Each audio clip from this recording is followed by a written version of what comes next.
Welcome back to Tenochtitlan. At this point I don't think I need to mention what game and mod we're playing. I think I must have said that about 6 or 7 times by now. But if you're still wondering for whatever reason, it's right there in the title. Right there. Just take a look, and if you need to get mod, it's right in the description. Very easy access. Last episode we made a friend. We made Xicaltepec as our dear vassal and loyal friend, not foe. And we also are preparing to assimilate Kali, Mayan, and feed them to Xicaltepec. Oh god, this name is going to kill me. Xi, we call him Xi. It's the same thing with our ruler. That name might also kill me one day. So if you're for some reason, and if for some reason ends up on the news that I am dead, it's probably due to this name. Look at this. How am I supposed to pronounce this? I think we will just do the easy way of abbreviation. That seems to work with a lot of things, like the CIA, which is not that hard to pronounce in its full name, but still, everyone likes abbreviations. So let's do that too. We have Huay Tlatuani, and that will be HD, right? It will be HD. That's the name of our monarch, or the title. Then we have Moto Kusukumoma Ilhuekinkamanina Tenok, and that will clearly be MIT. So he will be HT MIT, or MIT for short. MIT, just like the university, whatever. That will be our ruler. MIT is a great ruler. He's actually pretty darn fantastic. 556, and also morale of armies +5, and advisor cost -20. Why haven't we gotten any advisors? They cost 0.9. It could be due to us not really having much money. We've been relying on getting money from our neighbors, which we have carefully assimilated into our nation. We're probably some sort of, Mesoamerican Borg. Yeah, I think that will be a fitting description for us. We are assimilating all our neighbors and taking their money.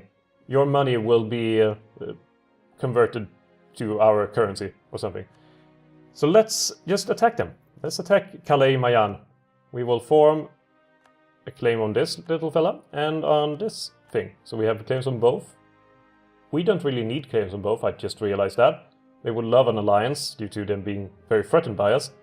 But we will feed them to our dear ally, our dear friend. Let's just bring back the army first so we don't get completely murdered by these forts in the beginning of the war. I need to stop zooming in like this. This is a problem with my mouse that accidentally, when I need to zoom in even a little bit, I end up zooming in too much. Let's get some tribute there from our provinces. I noticed before starting that our autonomy is at 100. It is a 95% limit from being a hegemonic kingdom, so it doesn't really change a lot. But for some reason, due to our decentralization, our autonomy is at 100% capped. Apart from our capital, that is 0. And this one, for some reason, is 95. I don't know why. Perfect communication, I think that could be the reason. Yeah, perfect communication. Though that is due to be increased by 0.10 each month. That's not very good. Oh well, we will declare war now and take them for our ally. We didn't really need to do that at all, because the Xi already had claims on them both. So we did something completely unnecessary. But that's just the way of life. And this war will be extremely short. I don't think you can get much higher militants than we already have, so it shouldn't be too much of a worry that we go to war. The damage is already done, so to speak. There we go, that should be done very soon, and the same with that one over there. Plus some extra money is always nice. Money is... You can never go wrong with money. I have Triple Alliance Infantry at the moment. At what level do we get the next one? What did it say? 6. We get late Triple Alliance Infantry and Triple Alliance Gunpowder Infantry. And apparently Imperial Musketeers. That sounds pretty nice. I look forward to getting that. That will be really nice, in fact. Yeah, we can go there, because this is Tlacopan, our other friend, but not as reliable friend as this little friend we have. And then we have Teotihuacan over there, which is the small... I think we've taken things from them before. We might as well take a little bit more.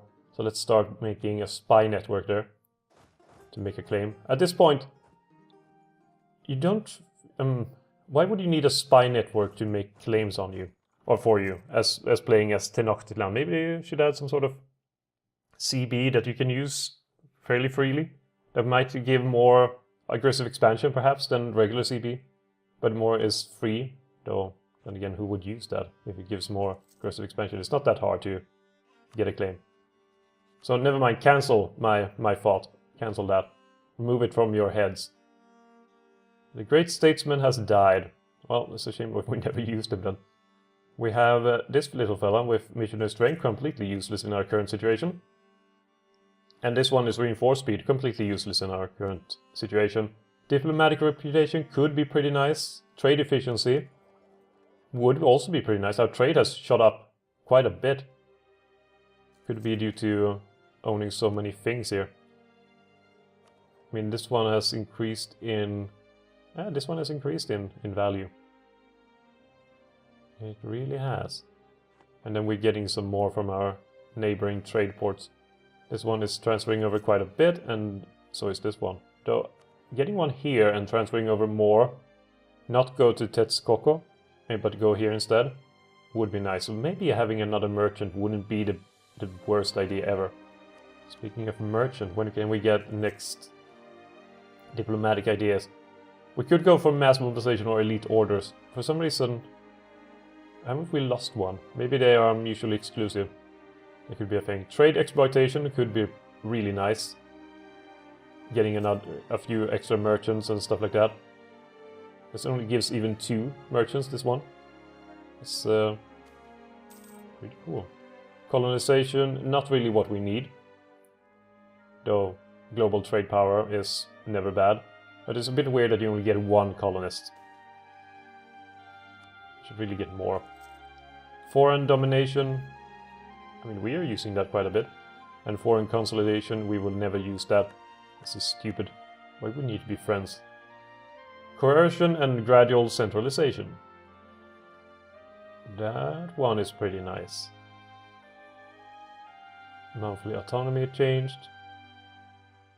Do we get any sort of modifier on how much autonomy you can have as max? I don't think so. Yearly centralization. I mean, that's pretty interesting, but what does centralization really do for you? Right now this one gives, I guess, the more trade steering and monthly autonomy change, but everything else is so nice. Everything is really so nice with decentralization. The national unrest, for example, the trade efficiency really nice. Attrition for enemies extremely nice. Unless the attrition for enemies is extremely nice, and core creation cost wonderful. The only negative is really the trade steering and the monthly autonomy change, though neither really matters too much for us right now. We can dominate the Triple Alliance and vassalize these 2 fellas and make them as good friends as the sea over here. And I think we will do that. We will also get an empire and upgraded rank that will for 5 years give us more morale and more diplomatic reputation. That is nice. Oh, baby boom. Alright, we have apparently changed name too. Due to reaching the government rank empire, we are now a cultural union of Nahua culture. So what is Nahua culture status? Can we get the culture one? Where is the culture one? There we go. Nahua. Are these the Nahua? All of these are Nahua. Holy shit. We have a lot of things that we can put under us that would be a culture union. Like all of these. That is beautiful. Extremely beautiful. And now we change the name to Mexica Tlachtruquiatl. So we're not Tenochtitlan anymore. We are a place or a name that I can, not for my life of me, pronounce. We are the MHT. MHT. Oh god. Introducing these episodes will be a nightmare. Will be really bad. We also inherited a war from, I guess, these guys? Yeah. They're winning it, so I don't really care if they inherited it or not. And these ones should be transferred over to our sea friend, so they can get them when we annex them. So let's take these guys and all the money. That's a lot of money. I'm quite happy. There we go. Let's annex that. And our friend just got a little bit bigger, and we now have more friends than ever before. That is beautiful. Alliance breaking with Texcoco. How could it? We're... Oh, I guess... They're our vassals, so they should really be breaking. Yeah, I think that was to be expected. Now we will establish royal marriages here to make sure that our friendship is forever. Friendship is forever. Let's have some peace. Otslampan, how about you take these two provinces? Or Tlacopan, you take these two provinces and that will be it, I believe. And money. Take all the money. That's nice. Wait, did that mean that we didn't get the money, but C did instead? Yeah, I think so. But it doesn't really make much of a difference. It doesn't really. We have 52% captives and we could do with more of them. But for the moment, I think we will just be at peace for a little while. I think we can be at peace for maybe 3 years or so, with no real problem. Sure, legitimacy decreases at an extreme rate, but we will soon have the ability to do the whole festival thing. And that will increase our thing quite nicely. But I am really happy about our current diplomatic situation. Plus, having all of these as accepted cultures is really brilliant. Look at all of these. All of these are now accepted. Nothing have to pay for it, no culture change that needs to happen. All of them, quite happy. The only problem is that communications are starting to break down over here. Fair communications and so forth. So maybe building one of these regional capitals requires idea regional capitals, territorial state coercion, or gradual centralization. It requires idea. Which idea does it require? Let's see. We have hegemonic states, coercion, regional capital. There we go. I think coercion would be the one we will use. We have quite a bit of vassals, so having this one will be pretty nice. The drought of 13 house. Shit, that's not good. Mitigated famine. Sure. We will lose a lot of money, but sure. We're having a lot of problems with famine and drought. Triple legitimacy loss when your monarch dies. Not good. Oh, morale of armies and diplomatic relations +4. It's either this one or this one. And having all of these with legitimacy could be pretty nice, but look at how much we lose when at war, or when at peace. I mean, that is quite a bit. Though with that I would be mitigated to a certain extent. So yeah, there are pros and cons for both of them. Pros and cons of both of them. The whole gradual centralization could be nice. Maybe that will lead to us being able to move to a different government system. So yeah, I would appreciate input on which one to take, coercion or gradual centralization. Both of them have value, both of them are decent. We will get regional capitals quicker with this one. But this one will also have yearly militancy. We already have full militancy, so it doesn't really matter too much. This one also has some cheaper buildings.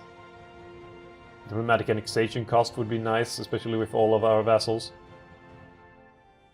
This one does have +2 merchants. Having 2 merchants wouldn't be the worst thing ever.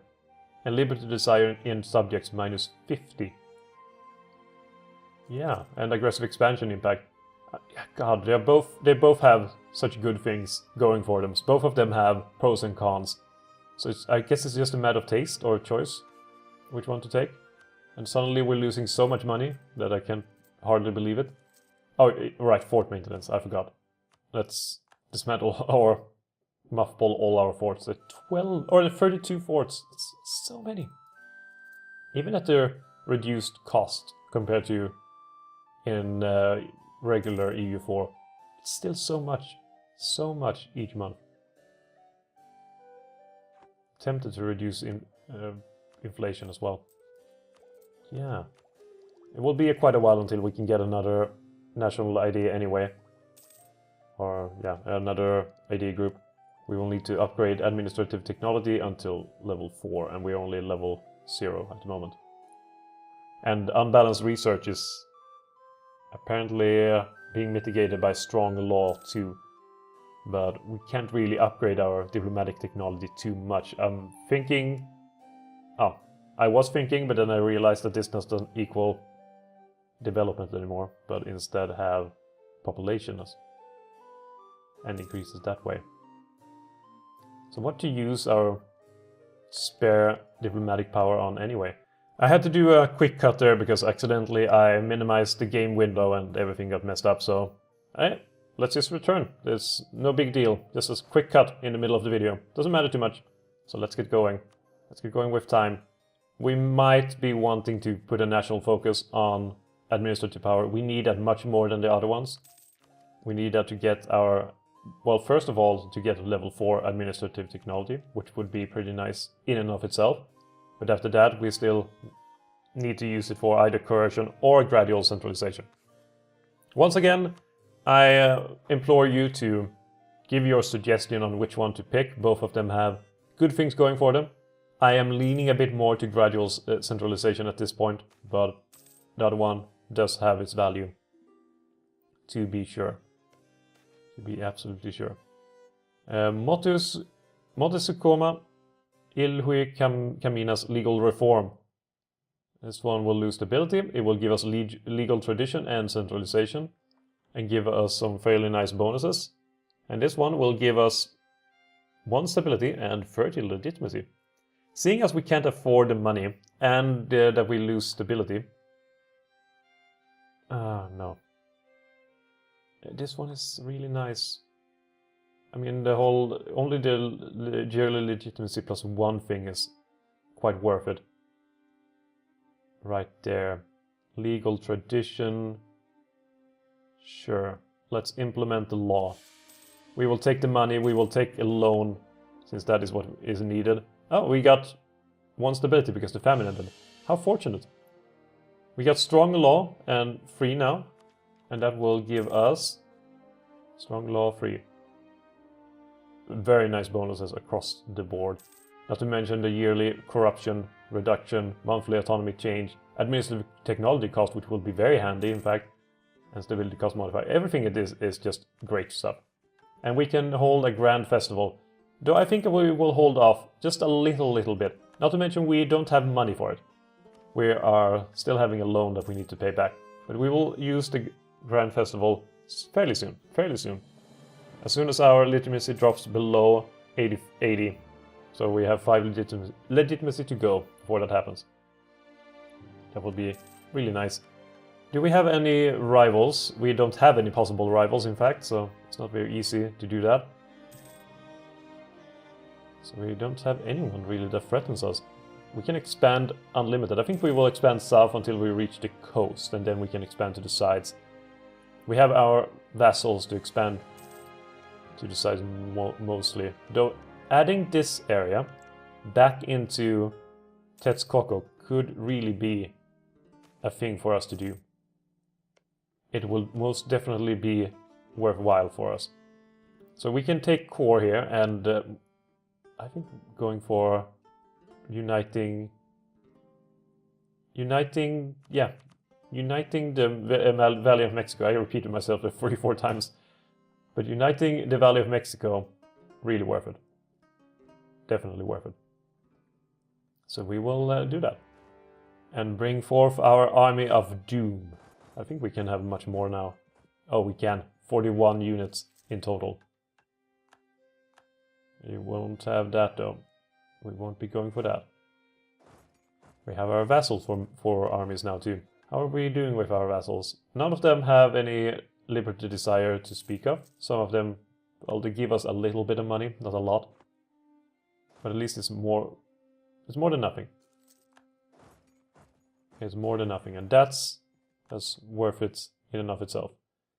We got a Glory Seeker here, which is fairly decent to retain our army tradition, which is now lowered until 76. That's to be expected, considering we were at 100 or so before. Not a lot you can do to keep it there. The death of the Quaholatzin. The Q. Oh no, Mr. Q died. The man who we placed in charge of our sister city of Tlatelolco after the previous Tlatoani was killed by the Tepanic Empire. Wait, really? They were? Tepanic Empire. It's died. Okay. Under his reign, Tlatelolco... no wait, the Tepanic Empire was before. Anyway. Grew to be one of the richest cities in the world, and it is still not fully controlled by us, despite being on the same island as our capital. Oh wait, it's this guy! Oh yeah, it's this guy! Now okay, I got it. We will appoint someone that will be the best for us, and we will have a royal marriage. A royal marriage will be fairly nice. I think we will use the idea of granting provinces. We will definitely use that one to give the provinces instead, so we can have the money, because we need the money from the war. Apparently they do have some other guy helping them out. Oh, it's that guy. He's actually fairly big. Yeah, he is not to be trifled with. Not at all. But then again, no one can trifle with us, so... Apart from the fact that we can't reach him. That's to be problematic. Luckily, we can get military access here. That should solve all of our issues in one broad stroke. Though apparently not perfectly. They're not at war with us. Why can't I go through the land? Now we are going on a really long trip. Was it the right one I was getting military access from? Yeah. But how come I needed to go all the way over here to get around it? Oh well, doesn't matter too much. Let's just take out some of the territory, if we can even get to somewhere that has not been taken by other forces or being occupied by other forces. There, that is over. Now we can take out their main capital, or their only capital for that matter. That would be brilliant though, having a main capital and then a secondary one. And that takes care of that. We're not interested in these guys to have take anything from them, so all we want is just a peace offer. Like this one. Maybe get some money. No, they don't want money. Okay, let's just go. There we go. Could maybe have gotten money if we were holding out on them, but didn't really feel like it, to be completely honest. There. And the money. Who will get the money? To Mexico. Ah, wonderful. 436. That should be almost enough to pay off our debt. It should be almost enough. Immediately mothball all forts so we can earn money again, and then we finally have the ability to get some more administrative power. And that gives us administrative efficiency, which is very nice. Now it is the Texcoco. Texcoco, you're going to be granted some provinces. Oh, that would be... I wish they could add that so you don't have to remember the name of the provinces. Alright, apparently it is Chuk. There we go. Give them that. They are very happy. And then we have Titsakoyokan. This one. And finally, we have another province that's called Xaltucan. And that one apparently worth quite a bit. A lot of people there. So we gave them upwards of 100,000 people to take care of. And now they're in charge of this corner of the lake. While these guys, our other friends, have most of the, I guess, the western coast. And this is the eastern coast, we have the southern coast. And to the north is evil afoot. We will need to deal with them at a sooner or later time. Now we can pay back the loan, and now we can also... Actually, that gives us quite a bit of legitimacy. So we don't need to use the Grand Festival yet. We'll save it for later. Save it for an opportune time. How much will it cost to build some basic buildings? Yearly legal tradition. That would be really nice. Local tax modifier, national unrest. Yeah, I wouldn't mind if I did. That's government stuff. A national tax modifier. Why haven't I done these? These are quite powerful. A court system. That is quite powerful stuff. And this one is also very nice, though very expensive for what it gives. Urban Mobilization Center. Not as useful as one might think, at least not for us at the moment. Trade. Not very useful at all for us. It costs too much. Great Pyramid Temple level 1. That, however, is very useful and gives a lot of nice things. We don't have the money for it, but it's very nice. As well as the Military Engineer School. And of course the Great Forum, but we need apparently the idea cultural exchange in diverse integration. Which one is that then? Diverse integration.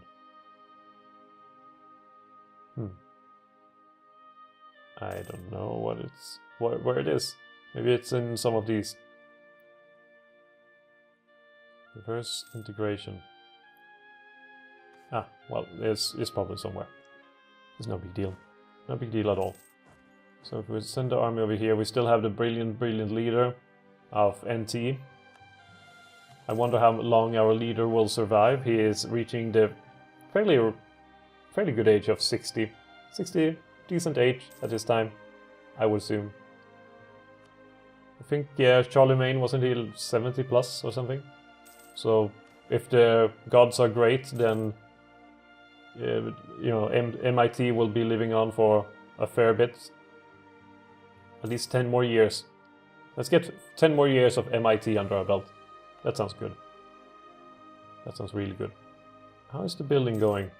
Is it already done? Because in that case, I wouldn't mind if I added something more. Indoctrination school, as I mentioned before, not worth it at the moment. Maybe we should save up some money to get one of these uniques, or maybe more of these uniques. Because these uniques have some fairly unique properties. Actually, they are really good. Almost feels like wonders in Civilization. Speaking of a game that I barely know how to play. Civilization. No, not a bad game by any means. I was tempted, so tempted when Civilization 6 was released to get it simply because Sean Bean is narrating it.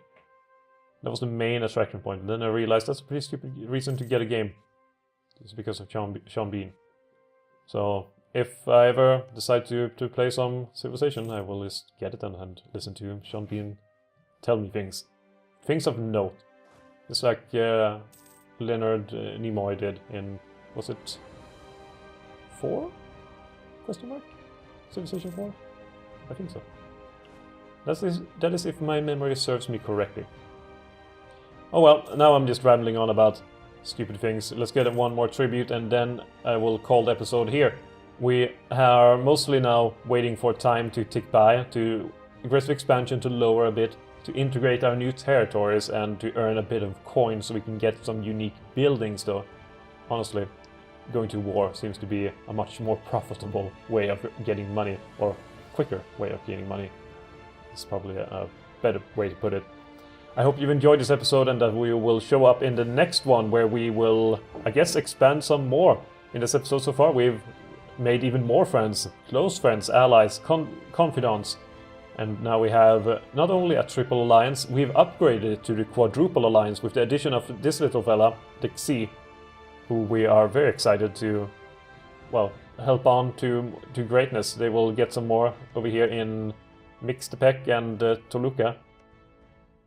Apparently these guys are Purupeka. We've reached the borders of our religion, so we might be going into some crusades and stuff.